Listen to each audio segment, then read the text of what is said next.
In this video, I am going to discuss with you about COVID-19 disease prediction using machine learning.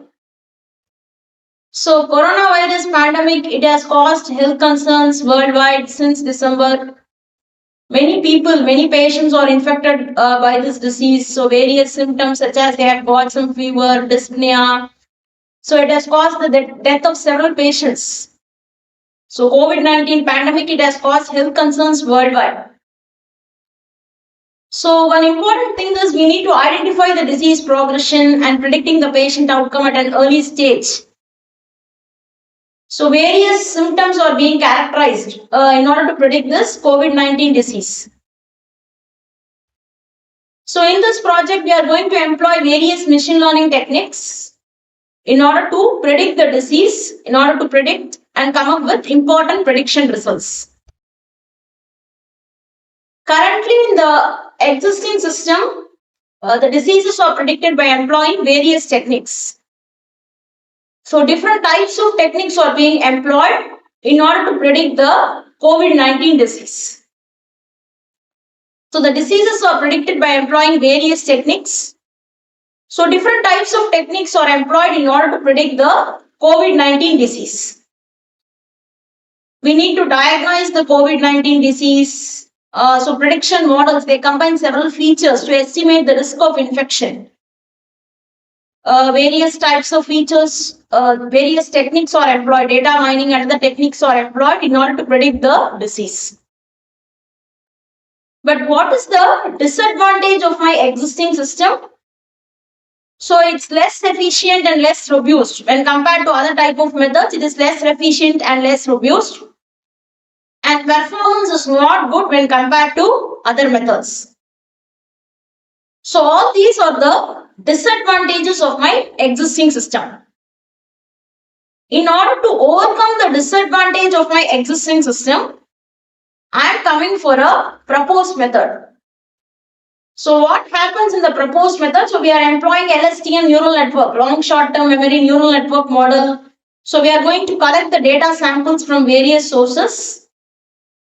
And we are going to predict the disease. So various types of models are being employed in order to predict the COVID-19 disease. So what is the advantage of my proposed system? It's more efficient and robust. So whenever I'm considering when compared to the existing method, so why I'm coming for the proposed method. So as I was telling you, right, whenever I'm doing any kind of machine learning predictions, features are very, very important. Features are nothing but important pieces of information which help us in solving a problem. So whatever is the type of problem, so how we are going to solve any type of problem with the help of various types of features. So we are going to solve any type of problems with the help of features. So what is the advantage of my proposed system? It is more efficient and robust when compared to other methods. And performance is better when compared to other methods. So all these are the advantages of my proposed system. So when you look at the system architecture, so what are the different blocks that are involved? So all these are the different blocks that are involved in the system architecture diagram. So I have a data set block. I am going to collect the data sets from various sources. And then it is given to the data pre-processing section. So if I want to remove some null values or if I want to do some sort of encoding, so everything happens in the data pre-processing block. So data preparation. So for doing any kind of machine learning development, data preparation, it plays a very, very important step. So after data set collection, it is given to the data pre-processing phase. So after data pre-processing, it is given to the feature extraction. So features are nothing but important pieces of information which help us in solving a problem. Whatever is the type of problem, so how I'm going to solve the problem with the help of various types of features. So it is given to the feature extraction block. So features are nothing but important pieces of information which help us in solving a problem. So whatever is the type of problem, how we are going to solve any type of problem with the help of different types of features. So it is given to the feature extraction phase, and from feature extraction it is given to different types of ML algorithms, classifiers. And finally we are going to predict the disease classification and we are going to get the result. We are going to calculate some accuracy score or we are going to compute some confusion matrix. So what are all the different hardware and software requirements that are essential to do this project? We require Windows 7, 8 or 10 64-bit operating system and 4 GB RAM memory capacity. And software requirements, we require a data set, Python 2.7 and Anaconda Navigator and standard libraries. So all these are the different hardware and software requirements that are essential to do this project.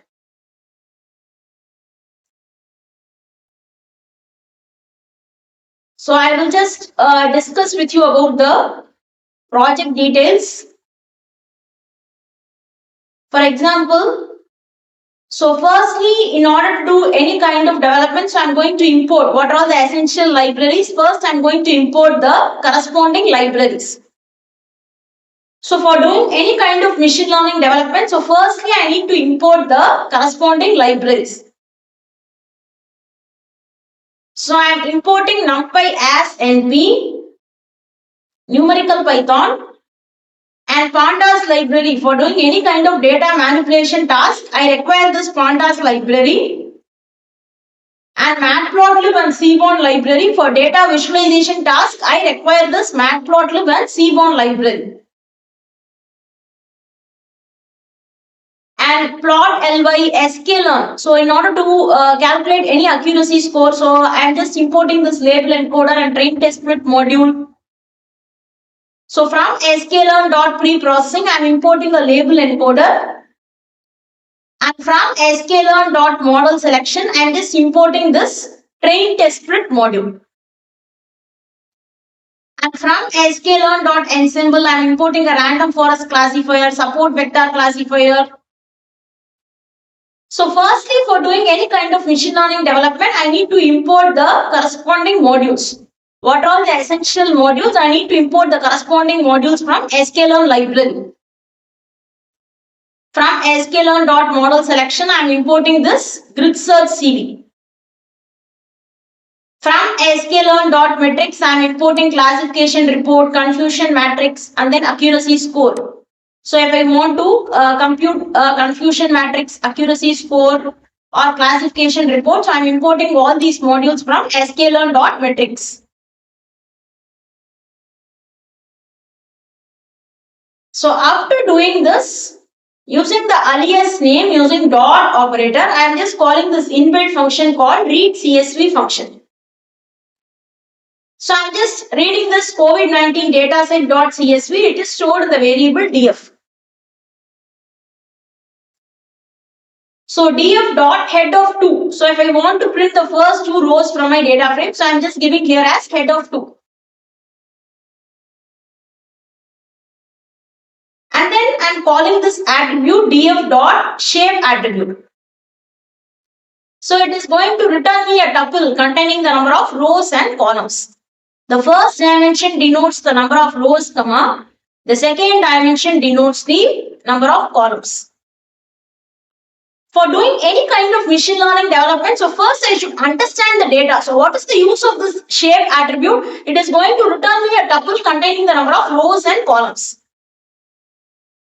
The first dimension denotes the number of rows, comma.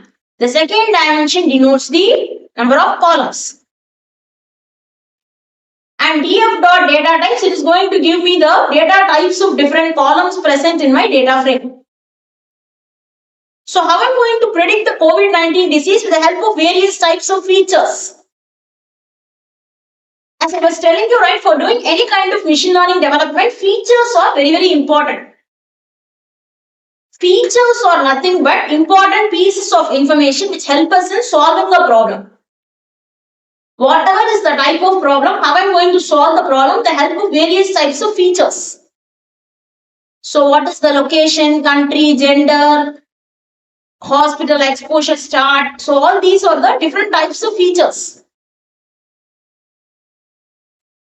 And df.info function, it provides an information about my data frame. So totally how many entries are present, what is the data type of different columns, 1085 entries. So it contains how many integer types, floating point types, memory usage. And after doing this, I am just calling this drop function. So if I want to drop some columns, so ID column, case in country. So I have different columns. If I want to remove some unnecessary columns, data cleaning, it takes place in the data cleaning phase. And then I am checking for some null values. Is null function. I am summing up the null values and it is divided by the shape.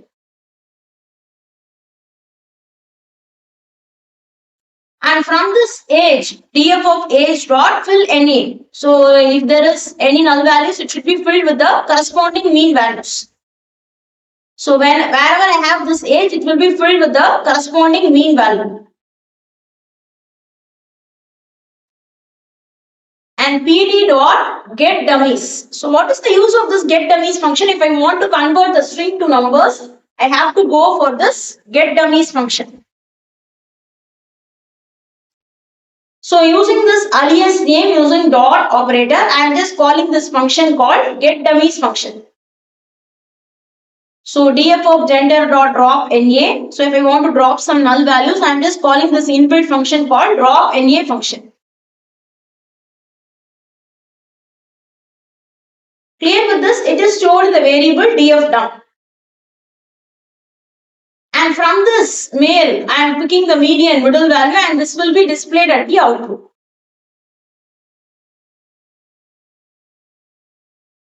And within this gender, df of gender dot fill NA. So if I have some male values, null values in gender column, so it will be filled with male values. Fill NA of male.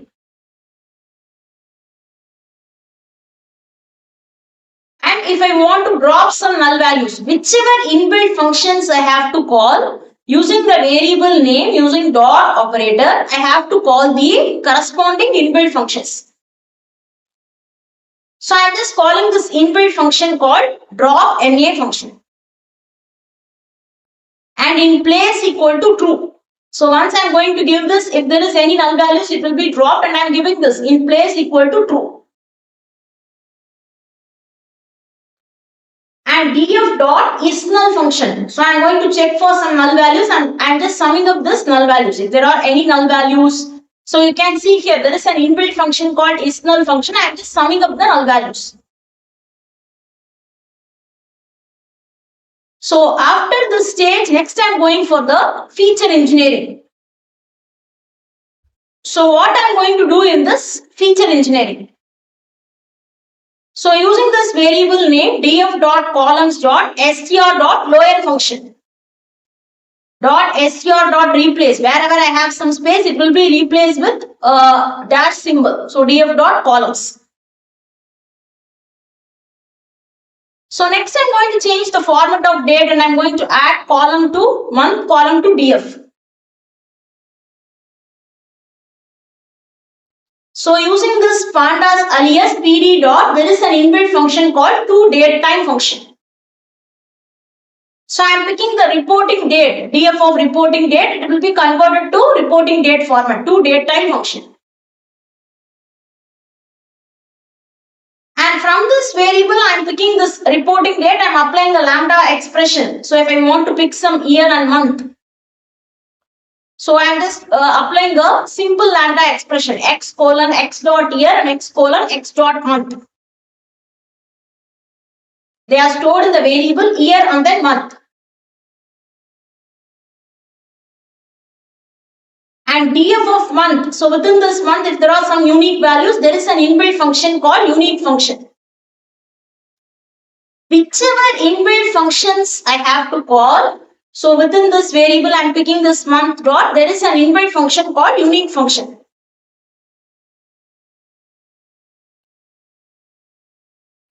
And I am going to drop something. For example, If I want to drop some reporting date, year, so along column axis equal to 1 and in place equal to true. So I can remove the year column. And df dot head of 2, it is going to print the first 2 rows of my data frame.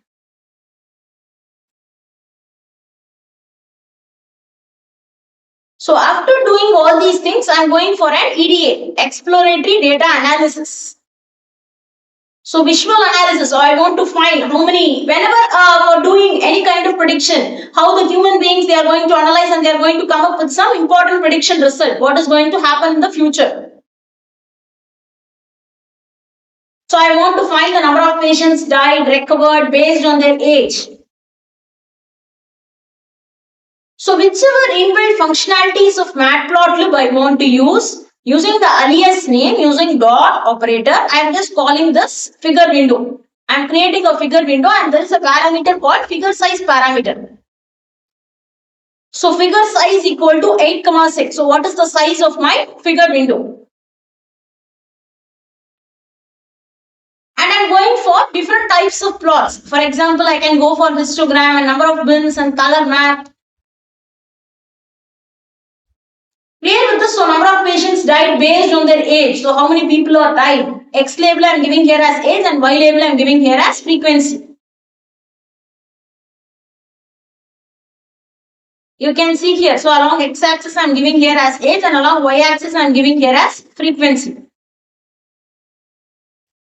So number of patients died based on their age. So I am giving the title like this. So based on their age I am calculating the frequency.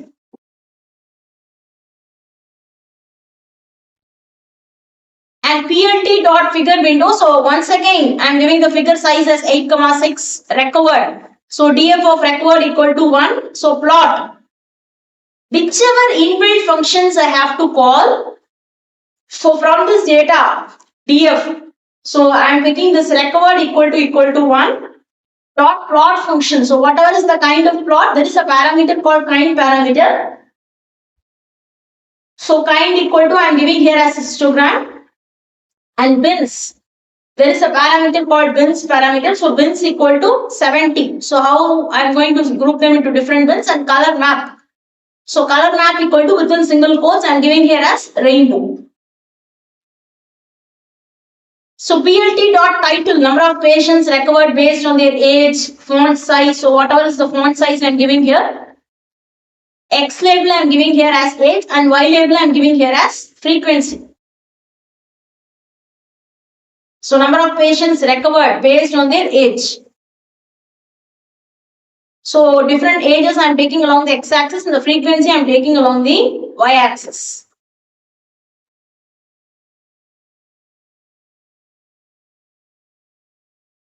So similarly I am taking df of death dot count. So how many people have died and how many people have recovered, number of current count of patients. So from this data, I am picking the death people. So how many people are dead dot count function. There is an inbuilt function called count function. And number of dead patients. So how many patients have died because of this disease.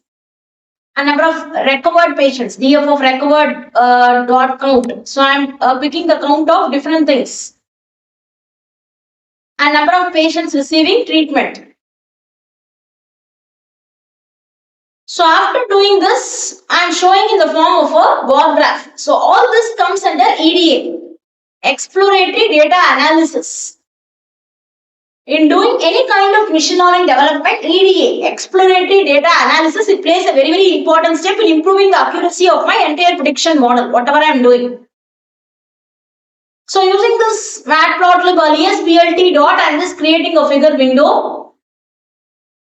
And figure size, there is a parameter called figure size parameter. So figure size I am giving here as 8,6 figure window. I am creating a 8,6 figure window. And PLT dot bar graph. So if I want to draw some bar graph, whichever inbuilt plots I want to call using the alias name, using dot operator, I am just calling this bar plot. So x equal to recovered and dead, and height I am giving here like this, and color. So whatever is the color I am giving here as pink color.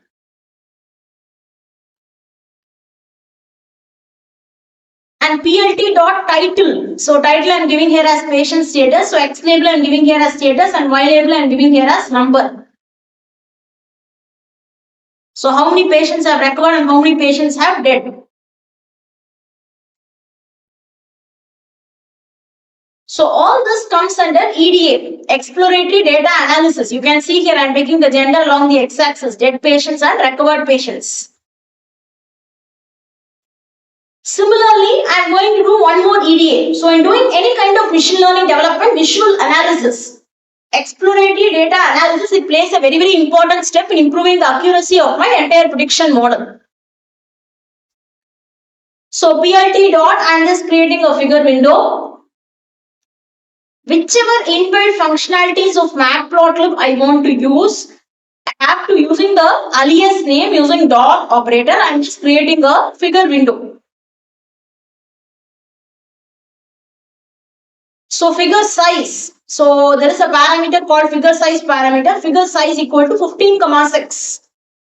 And subplot function, and using this alias name I am calling this count plot. So x6 I am giving here as not from Wuhan and from Wuhan. And origin X label and Y label I am giving here, and title I am giving here as dead patients.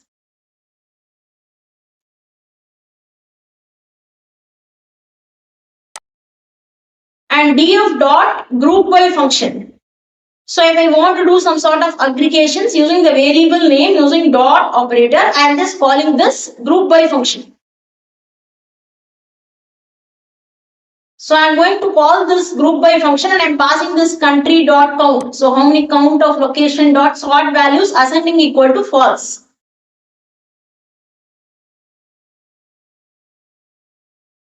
And using this matplotlib alias, I am just creating a figure window and figure size equal to 12,6. So whatever is the size of my figure window. And using this C1 alias, I am drawing a count plot. So X equal to country, Y label country and number of patients. So in different countries, how many number of patients are there? And labels, again I am giving here as death, recovered and then age.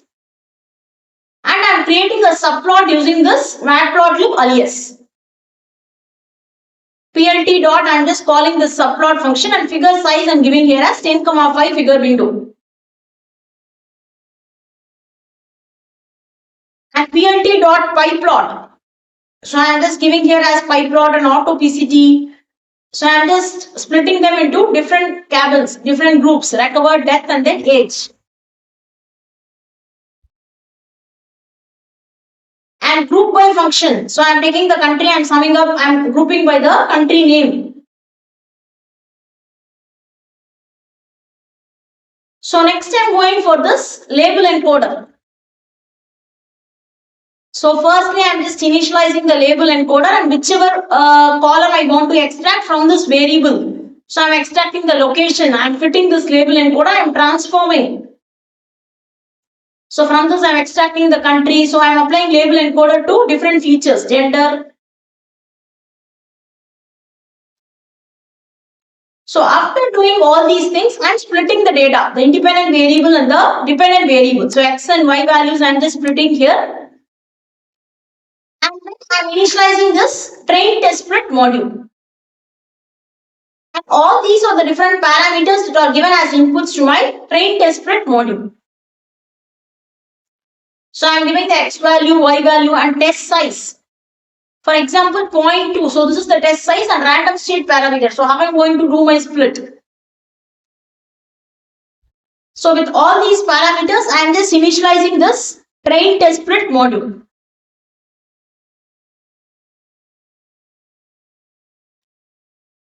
And I am initializing this random forest classifier. Number of estimators I am giving here as 200. And using this variable name dot fit function, so X train and Y train are given as inputs. And finally, X test is given as input for predicting. So after doing these things, I am calculating the confusion matrix, Y test and predictions RF. So these two are given as input and I am printing the classification report, how well my model has predicted. Finally, I am calculating the accuracy score. Y test and predictions RF7. These two are given as input, and I am calculating the accuracy score here.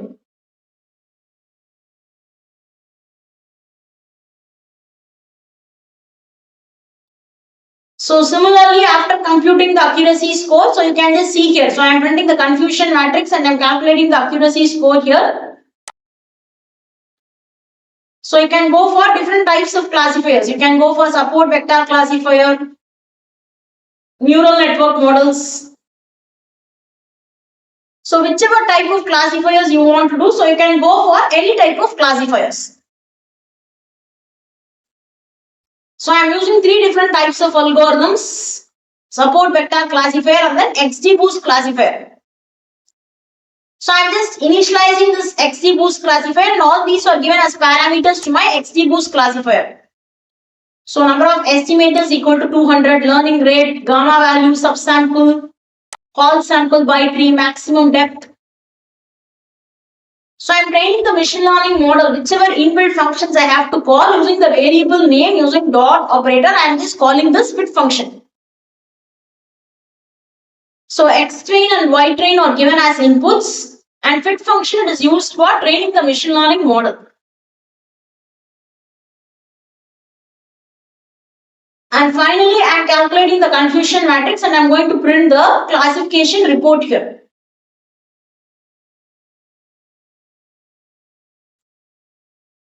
So after doing these things, I am taking these three classifiers: random forest classifier, support vector regressor, XGBoost classifier. So I am taking these three classifiers and I am comparing these three classifiers based on their accuracy score here.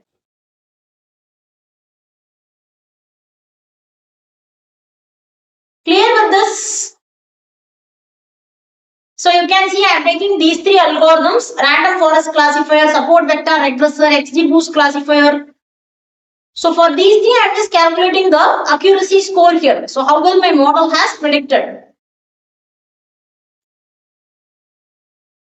So PLT dot bar graph. So Y position I am giving here, and performance and align equal to center and alpha equal to 0.5. Whether it should be more transparent or less transparent. With this, I am just stopping this video. I hope I am clear with my topics. If you have any doubts, you can post your queries in the comment section. Thank you all.